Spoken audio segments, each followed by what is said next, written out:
Hello everybody, welcome back to Yoba TV. If you're new here, you're welcome. Kindly click that subscribe button on your screen, like, comment, and share this program. Ẹ̀yin èèyàn mi ẹ káàbọ̀ àdẹ̀kú gbogbo rògbòdìyàn yìí. Bàbá lórí rògbòdìyàn tó ń ṣẹlẹ̀ lórí social media. Bàbá ẹ gba ọpẹ́ wa. Lórí ọkọ ọlọ́kọ tó jágbà àtẹ̀yàn tó jọ́kọ gbà àti godmother before. Bàbá ẹ gba ẹ̀yìn wa. Sherry, I've come to this realization that Sherry, social media is not for the weak, especially when you call yourself a speaker. A lot of things want to come by. And this is why I remain, anonymous. Because, you just feel like these people, they don't get you, they don't understand you, but they are in your space. Mo video to Mewalaka Shilano.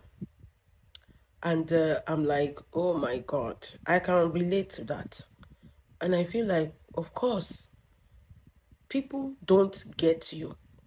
Me, personally, I'm a emails the moment get ignoring. Because when it comes to a time that you have to be defending, and you don't want to hurt this person, you won't just know who you are. You are not a speaker anymore. Àwọn èèyàn wà tó jẹ́ pé wọ́n máa ń kọ́rọ̀ síyàn lẹ́nu ni. O fẹ́ ṣe lágbájá, o fẹ́ ṣe tàmẹ̀dù, ṣó ò ní rí nǹkan sọ ni. That is just it. When you call yourself a speaker, you have to, a lot of things, so gbọ́dọ̀ compromise. I feel Mewalaka lánàá because at the end of the day, people will blame her even for nothing. Social media jẹ́ bí kan tó jẹ́ pé ẹlòmíì wà tó jẹ́ pé comment ẹlòmíì wà máa wò pé they don't understand what is going on. They just feel like this is how it is. It's a two different game. Commenters are different from speakers. In fact, Toma 100 commenter, in fact, to speaker yoko. Yes, we going speak together. Come record there together. To speaker yoko. Mongo don't speaker until when you start it. You want to go on the camera by a the press motion sorrow. Go try láti wo. What does it mean to be called a speaker? It takes a lot. And most of the time, speakers are more, yet someone to just with entertainer and majority of, I won't mention name, on dragging. Entertainer in a lot of people. I'm going to show money. Show Mewalaka, we all know her, his marital affairs, his politics, it's not like the real fracas. We know that. We are sure of that. But still no, she still got caught up. She got caught up in the middle of all this. Sherry Mewalaka is like me. I swear to God. I'm a lone wolf. That is why I stay away. That is why I make myself hidden. But in a situation whereby you open everything up, or people know who you are, now you won't be able to deliver anymore. And that is one thing that used to scare me. Look at Dorcas, for example. Every time she's disclaiming this, she's disclaiming that, video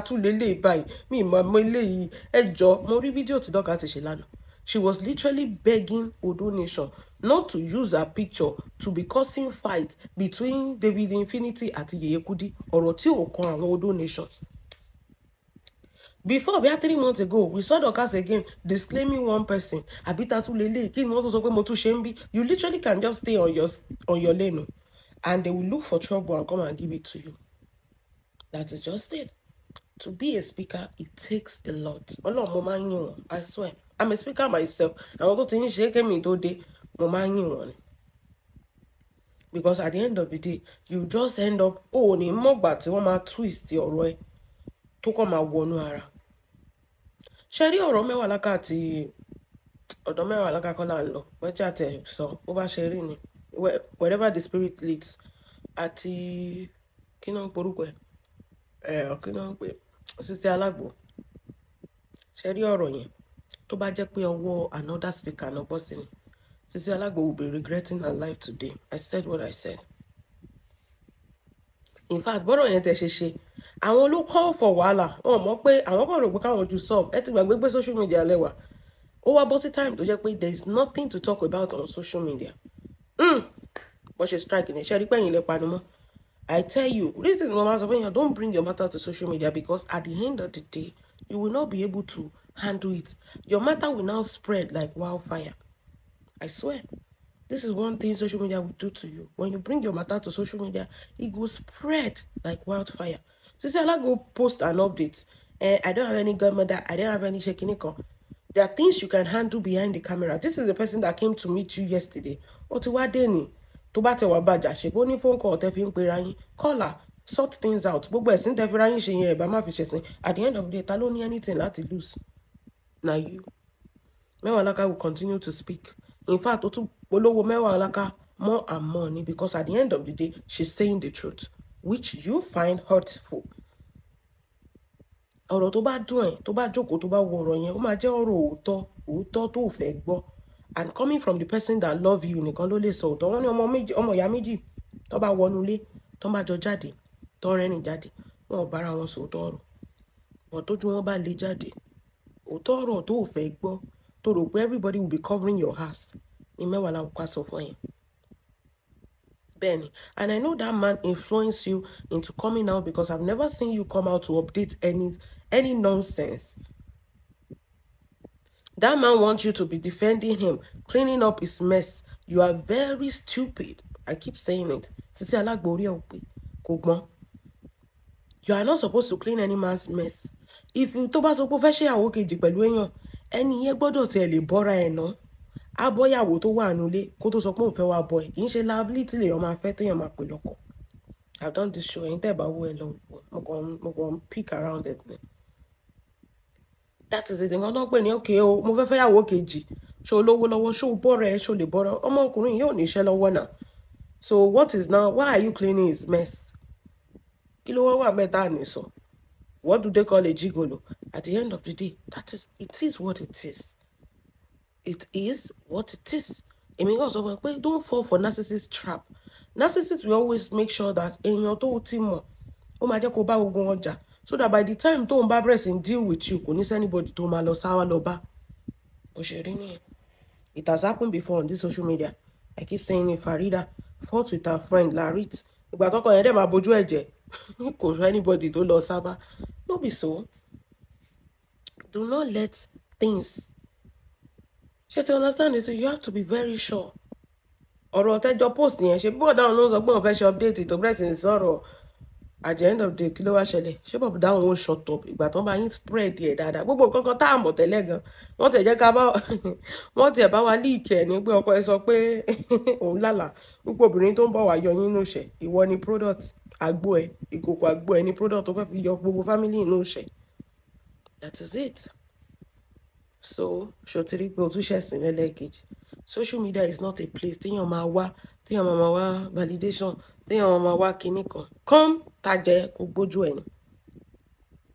That is just it. And as for Mewalaka, I feel you, my sister. Only nobody should come close to you. The same principle, tell me no plan be bad. I don't want anybody. I don't need anybody. I don't want anybody. Why? Because these people, they are not real. That is just it. They are not real. People just want to use you because they feel like you have a voice. That is it. And once they are done using you, they go dump you. Or come at a man, so that is that on that. Timba sọ̀rọ̀ tó bá taba ìyálàjà ẹ̀ lọ́wọ́ jáde nínú sàárè. Màá tún sọ lójú ìyálàjà ẹ̀. Èmi ò rán ya yín. Ó yẹ kẹ́ mọ̀ pé ọ̀gbá wà lórí mi. Ó ń gbá gan. Ó ń gbá kò rán ya yín. Ẹlẹ́yà tí mo rán yín o. Èmi ni mentor yín. Èmi ni mentor yín. So, èmi á sọ bó ṣe yẹ kó rí. Ṣé mọ̀ pé òótọ́ ọ̀rọ̀ ló máa ń korò. Àwọn èèyàn dẹ̀ fóòótọ́. That is just it. Kí ló wà ńbẹ̀? Ó máa dùn ẹ́ náà. Ìgbà ò ṣe lọ́mọ ọkọ gidi. Tó bá yẹ pé ọkọ gidi ló mú, ṣé tó Mewalaka wá sọ̀rọ̀ ṣó máa ta báyìí ni? Kò ní ta báyìí náà. But ìwọ gan mọ̀ kó ṣe nǹkan tó wrong ni. Torí ẹ̀ lọ̀rọ̀ yẹn ṣe dùn ẹ́. Period. Torí tó bá yẹ pé you did something right, kò ní dùn ẹ́ náà. Bẹ́ẹ̀ ni tọ́pẹ́ ò bá jókòó sídìí àgbò, sídìí ìkòkò àgbò kó lọ ṣe engineering bẹ́ẹ̀, ṣọ́rọ̀ yẹn máa dùn ẹ́. Now, but you did something wrong and you don't want anybody to talk about it. And she wasn't even talking about you. She was doing her show the way she was doing it way before you met her. So one go magogo lenu. Mo de sọ kíní kan ṣe rí èmi jẹ́ nǹkan tó jẹ́ pé èmi máa ń fọ̀ sí. Bí pé mo máa ń fọ̀ sí. Mewalaka is never talking to Sisi Alagbo. And she's never talking to Lizzozo. Lizzozo jẹ́ nǹkan tó jẹ́ pé she want to talk because kò sí show mọ́. Òun náà fẹ́ ṣe show torí ẹ̀ ló ṣe rí opportunity bó ṣe ganu sí ni. She knows deep down that this one was not referring to her. I said it. Ugbe Mewalaka is not. Surely I think you're the wobble. See Mewalaka bá fẹ́ bá Lizzy sọ̀rọ̀. Show anybody. This has literally nothing to do with Lizzy because I keep listening and listening and listening over and over and over again. Then I realized that what does she say? She said, she was talking about mentor. If you want another mentor, can you mentor? I what now? Our mentor focusing with one. Mewalaka is not doing fracas with us to even know that Lizzy is focusing. Let me tell you one thing. I have focusing in share breast trend. I don't think I have used focusing for Lizzy before. I was the man show Lizzy that. That is just Lizzy has so many names. It's not good and for somebody which is Mewalaka that is not involved in this Lizzy's Iyabo drama or anything, she cannot even say that Lizzy Lombawi. Sherry speaker, what Mobiton what Moboshin Soro, what that Moru showed on she. We are all speaker, we can see. Mewalaka will say if she's coming for you, she will come fully for you. Go see Pekini. And she is not a speaker that will say directly in your Bible, but she's just saying her own about marriage, about being on you know, that is her own niche when it comes to speaking on social media. Directly, Lizzy, it's not the same with us. So immediately Lizzy with. But Lizzy wants a situation whereby she wants to talk. She always wants to be the center of attraction every time. That is why she came for Mewalaka. And because speakers were joining these two together, she came for Mewalaka. But to Lizzy Bonnie, but she man claim Bonnie. Oh, you're going to decode or woman, you're bear winner. This has nothing to do with you. She was literally telling Sisi Alagbo to get another mentor on Facebook. That is what she meant. Another mentor. Focusing on social media. Mentor. So kini kò ní nǹkan kan ṣe pẹ̀lú Lizzy. Kò ní nǹkan kan ṣe pẹ̀lú Lizzy. If we have to be frank, you have to be intelligent to understand it.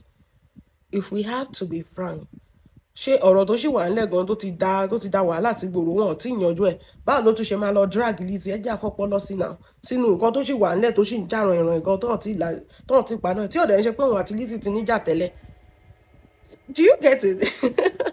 So how will I all of a sudden see by okay, bí mo ṣe ń sọ̀rọ̀ sí by kí kò lọ mú tani kí lọ mú sí by kí tiẹ̀ lọ mú pause and ponder.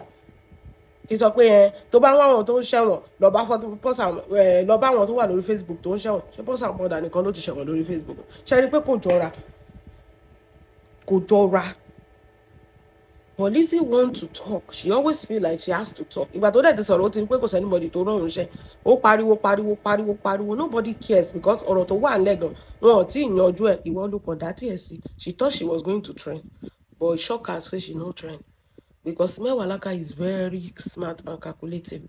Ó ti mọ̀ pé Lizzy is looking for attention to come for her. At the end of the day, what did she say? She silenced her. Silence is the best answer for a fool.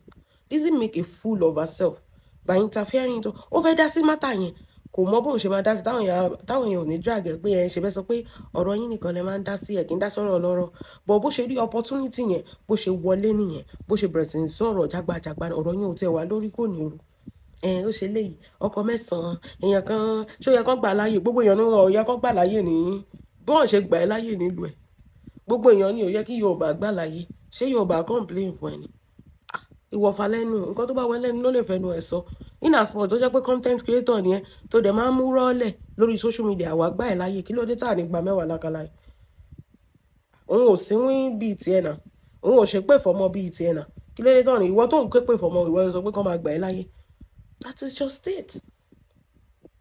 So it's as simple as that. It's very very simple. Gbogbo kini kò lọ fà ọmọ yẹn gọ̀, ọkọ ẹ̀gàn gọ̀, ọkọ àǹtí Mewalaka o, a fẹ́ bá yín ṣe mọ́ o, ẹ jọ̀ọ́ dúró sílé yín. Okay, kò sí wàhálà, oníkálukú dúró sáyè. In fact gan tó o bá tiẹ̀ sọ fún directly gan, kẹ́ máa avoid call ẹ̀, kó message mi kẹ́ máa dáhùn, òun gan máa dúró sáyè. Ṣé ti understand it? Which is very very shaking, but you came out to update. My dear, kí ló pé ṣé WhatsApp status ló pé social media ni? You came to social media to update. Ó ní ṣe bẹ́ẹ̀ mọ́ láyé. Ó ṣọ́ọ̀kì yín. Nǹkan tá tẹ̀sí ń dọwọ́ bòjẹ́, wọ́n wá bá yín ràn. Ó ṣọ́ọ̀kì yín. Gbogbo nǹkan tá mọ̀ tẹ́lẹ̀ gan, ó ṣọ́ọ̀kì yín bó ṣe tú síta. Nǹkan tó ń pè ní social media. So you will think next time before you run. At the end of the day, òbó ta ló ṣẹ̀sìn, òbó ẹ̀kọ́ ló ṣẹ̀sìn. That is just it. Poor choice of men. Women like that with low self-esteem. Poor choice of men. Tó yẹ kó rí ọkọ ẹ̀ báyìí kó jáde báyìí káwọn èèyàn sọ pé yeah, ọkọ lélẹ̀, ọkọ tó ń tan kámẹ́rà tó ń ṣe. Ọkọ tíṣẹ́ bá wà lọ́wọ́ ẹ̀ tó ń ṣe engineering yẹn lójú méjèèjì, ṣé ó máa ráyè tan kámẹ́rà tó máa sọ pé yẹn ó ní òṣìwò lóko yàgbẹ́. That guy will just keep making himself a fool on the social media. Ṣọ́kọ nìyẹn. Káwọn èèyàn sọ pé tẹ bá mọ ọkọ Sisi Alagbo, that is orí yín náà. Tẹ bá rí ọkọ Sisi Alagbo, tẹ bá rí ọkọ kí Ọlọ́run mo gbà fún máa yẹn. Àwọn sọ pé ṣọkọ tí ibo ló ti rí náà. Irú eléyìí bá ìgbẹ̀wù dání ni. Ó dẹ̀ ń jẹ́ ká kó yọ àgbéjẹ́ gbẹ̀wù dání. Ọkọ ní content creation tó sáré ọjọ́ mélòó náà pé jígólò tó ti print ẹ̀ sẹ́yìn aṣọ yẹn ni kó máa wọ̀ lójoojúmọ́. Kí ìwọ náà máa feel pé jígólò ló ń dọ̀ ẹ́. You for the rest of your life you are in a place that you have to keep doubting that man. That is social media. For the rest of your life you will be doubting that man. That is one thing you've done to yourself. So kó tẹ̀ tó sọ pé o fẹ́ gbẹ́sẹ̀. O lè gbẹ́sẹ̀ sínú omi kó máa kígbe òtútù náà. Kó tó sọ pé o fẹ́ gbẹ́sẹ̀, you have to be sure before you open your puna kó tó máa kápátá ẹ̀. You have to be sure pé ìwọ tó is this the right person? You have to ask question. Kì í ṣe pé anybody tó bá ti yọ kó tí ẹ̀ báyìí ló ń bẹ́ ẹ̀ sùn. Just anybody. You guys will fuck anybody. Ọlọ́run. Ọlọ́run. Wá bá mi fún counseling kí fún yín ní class. Wo tí bá bẹ̀rẹ̀ àbí kí n bẹ̀rẹ̀ counseling gan. Tí bá bẹ̀rẹ̀ counseling, Ọlọ́run. Like your life will never remain the same. Your life will never remain the same. That is just it. I wish you well though. I wish you it's your choice. No be me go suffer for the choice you made now. You made a choice that will affect your life for the rest of your life. You made it. Kì í ṣe èṣù ló jẹ́ kó lọ make it. You are stupid enough to make that choice. My dear, ayé ẹyọ kan ló wà. Whatever you have to do, you have to be selfish with your life. Mi ò lè waste the time pẹ̀lú anybody. If you have no value to add to me, kí ló wá ń dúró ṣe? A man tó jẹ́ pé ìwọ tó jẹ́ pé kò sọ̀rọ̀ ẹ̀ tó ṣẹlẹ̀ lórí social media àtọ́jọ́ tó ti fẹ́ ọkọ ẹ̀ báyìí gbàrà ní gbogbo ẹ̀sẹ̀. Ìgbà tó kúrò lé ọkọ gan kò sí anybody tó mọ̀. Ìgbà tó fẹ́ tuntun ìbáyìí ló ti bẹ̀rẹ̀ sí ní ṣẹ̀sìn. Has that not tell us what is going to come in future? Ní tó jẹ́ pé ìbẹ̀rẹ̀ marriage ni a ti ń rí gbogbo nǹkan gbogbo nonsense. Kí la máa wá rí in the next 5 years? Bẹ́ẹ̀ni. Náà ọ̀rọ̀ Lizzy wá wọlé. Lọ béèrè lọ́wọ́ Lizzy. Nǹkan tó sún Lizzy tó fi ń ṣorí ibùdé ni. Kó má jẹ́ pé èmi tí ìwọ gan máa lead sí ni. I just wish you well. Mewalaka sọ pé òun ti dárí jẹ́ òun ti kúrò lórí ẹ̀ pé kó ní kálukú dúró sáyé ẹ má ti lè rí mi súnmọ́ náà sọ. Bẹ́ẹ̀ ni èmi ti gbọ́n ju gbogbo yẹn lọ náà. Of course ẹ lè rí mi súnmọ́ náà. So it is what it is. So mo dẹ̀ rí Lizzozo náà. Ṣé rí oríṣiríṣi ní ayé kọ́ náà ṣàánú wa. Number 1. Oní àǹtí Iyabo ló dé láti Canada kò kẹrù rà ní. Ẹ jọ̀ọ́ ṣé èèyàn máa ń kó 14 lọ? Ó máa ń ṣe bẹ́ẹ̀ ni pé èèyàn tí ó wọ plane rè. Problem tí mo máa ń ní pẹ̀lú ẹ̀ ni. With the way you talk about immigration ọjọ́ yẹn ó lóò ṣe fraud. Ó ní immigration sọ pé kó máa kọjá torí pé wọ diamond wristwatch. You talk about immigration, you talk about luggage. This is the cabin, the check-in. Àbí kí ló ń pè gan-an? The cabin bag ò bá kí n ju ṣe 14 or I think 14 kg ṣé inú cabin bag ni àti Iyabo máa ti gbogbo luggage ẹ̀ sí ni. And kí lèèyàn ń dìnà téèyàn máa ti di 14 bags kí ló ṣẹlẹ̀ ṣé ó fẹ́ kó gbogbo nǹkan tí Juma ní wá ni ṣé àǹtí Iyabo ló fẹ́ Juma ni ṣé àǹtí Iyabo ló fẹ́ Juma ni tó máa kó fún tó àǹtí Iyabo bá kó 14 bag kúrò nílé Juma tó bá yẹ pé mi nìyá Juma èmi gan máa sọ pé kí ló dé ó yẹ jẹ́ àbẹ̀rẹ̀ sí ń check ẹ̀ kí ló ṣẹlẹ̀ ṣó fẹ́ run gbá ọmọ mi ni.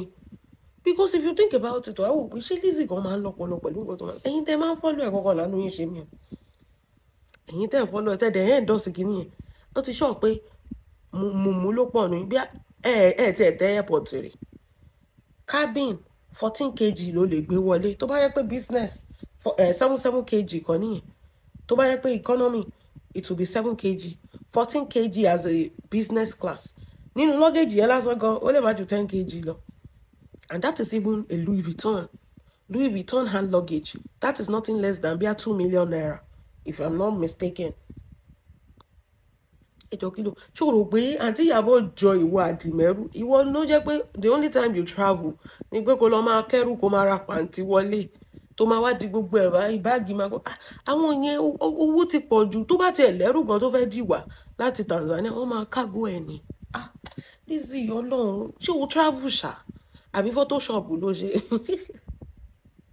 tó bá tẹ̀ lẹ́rù ó máa kágó ẹ̀ ní. This is nǹkan tó ń pè ní celebrity nìyẹn. It's for the glam. They don't carry luggage. Wọ́n di ẹrù sórí di ẹrù sí kínní.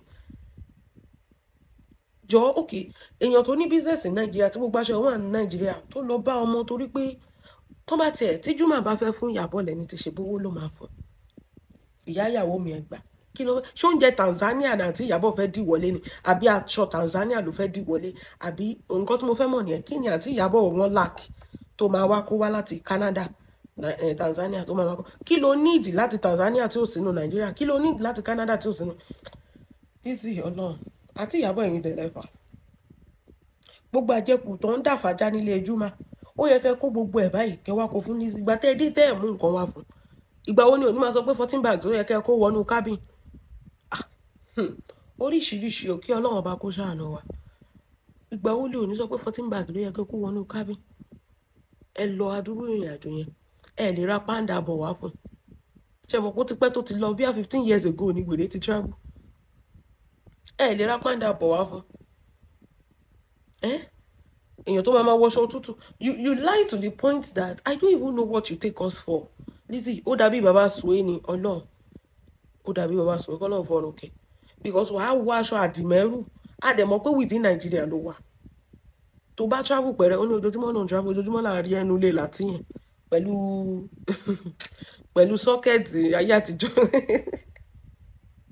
ọjọ́ tó wà tó jàjà wọ ṣé Rolls Royce ló wọ̀ ọjọ́ yẹn ni sinmi ìwọ ọkọ ló máa ń live for the glam Iyabo was again live for the glam she's always minding her business if you see her with Priscilla or you see her at work ìwọ ọkọ ló ń live for the glam ẹ wo nǹkan tí mo wọ̀ yìí diamond ni ẹ wo báàgì tí mo gbé yìí gold ni ṣé ara Sango lè afford the báàgì $2,000 ṣé ara kinní kan lè. Iyabo doesn't need all that ìwọ ló need ẹ because Ọlọ́run ti gbé iyì yẹn kúrò lọ́wọ́ ẹ̀ ó ti ṣàn wọ́n lẹ̀ pàápàá Ọlọ́run ti wá gbé iyì yẹn báwọn tó fẹ́ gbé fún ìwọ rò pé owó ni yìí owó tó ní gan kò yọ lára ẹ̀ náà my sister kò yọ lára ẹ̀ ń ṣe pé kínní ìwọ nìkan ló lówó tó jẹ́ pé tó bá lówó tó máa káàkiri sásọ̀rọ̀ olówó ayé yẹn rọra mi rí olówó tó ń dírẹ̀sì bó ṣe ń dírẹ̀sì wàá wo tútù ń gba ooru ṣó ń snow Nàìjíríà ni tó ń wọ hoodie tó ń wọ kínní o tún fẹ́ lè wọ fọ́ọ̀gàn nínú ilé kí ló ṣẹlẹ̀ ń wọ wúlù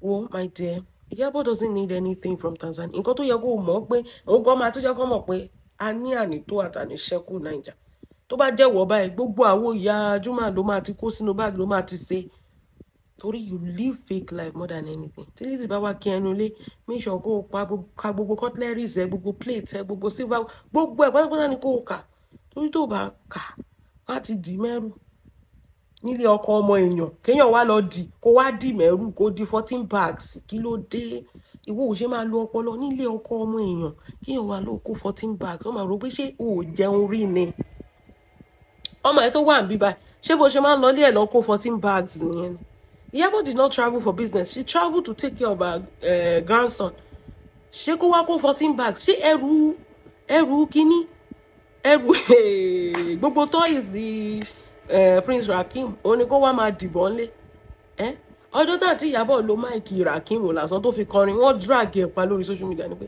how can you be using Rakim's mic Rakim náà ra máìkì yẹn fún àti Iyabo ló lọ fi ń kọrin they drag her on social media ọjọ́ tá àti Iyabo gbé máìkì fún ẹni tó ń kọrin yẹn wọ́n drag ẹ̀ lórí social media kó wá kó gbogbo toys ọmọ ẹ̀ kó wá ru gbogbo kí ló fẹ́ fi ṣe àbí aṣọ Priscilla ló fẹ́ kó àbí aṣọ Juma ló fẹ́ kó torí kò tiẹ̀ yé mi nǹkan tó fẹ́ di àbò oúnjẹ ló fẹ́ di odidi èèyàn tó ní restaurant for your information the restaurant is now open now and if you go there recently Iyabo is active there o possible kò rí Iyabo Ojo that first praise lounge is now open so àwọn celebrity gan ti ń lọ bẹ̀ wọ́n ti lọ ń kí ń bẹ̀ torí ibẹ̀ ló wà so o possible kò tún meet àwọn celebrity ẹ̀yin tẹ́ bá fẹ́ lọ bẹ̀ ń sìn torí mi mọ èèyàn tó ń tó oúnjẹ ṣé kó tún lọ kó oúnjẹ wá láti Tanzania ni ṣe bá tún rí Tóyìn gan tó tún ru sẹ̀mó lọ síbẹ̀ á tún kó sẹ̀mó òun padà wá I mean think torí kò yé mi kí ló ní ìdẹrù fún ìwọ ní gbogbo nǹkan jọ lójú so gbogbo aṣọ tí Priscilla àwọ̀ fún Nemi kó tún dì mọ́ gbogbo decoration tó fi ṣe Prince Rakim at 40 kó tún dì sẹ́rù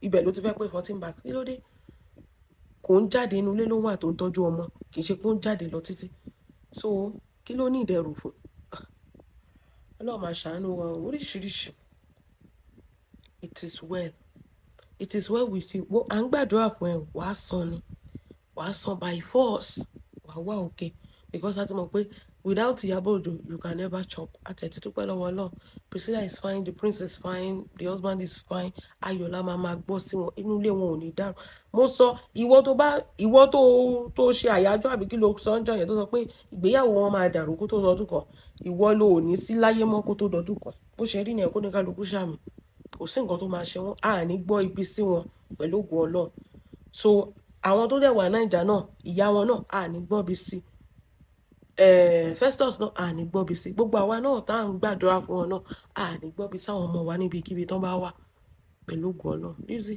wà wá òkè ìlara ni ó yẹ wà ẹ̀yin èèyàn mi kò jẹ́ bó ṣe jẹ́ jàre ẹ jẹ́ a máa lọ ẹ jẹ́ àmọ́ kọ́tà bá feel about this video down below God bless you have a wonderful day.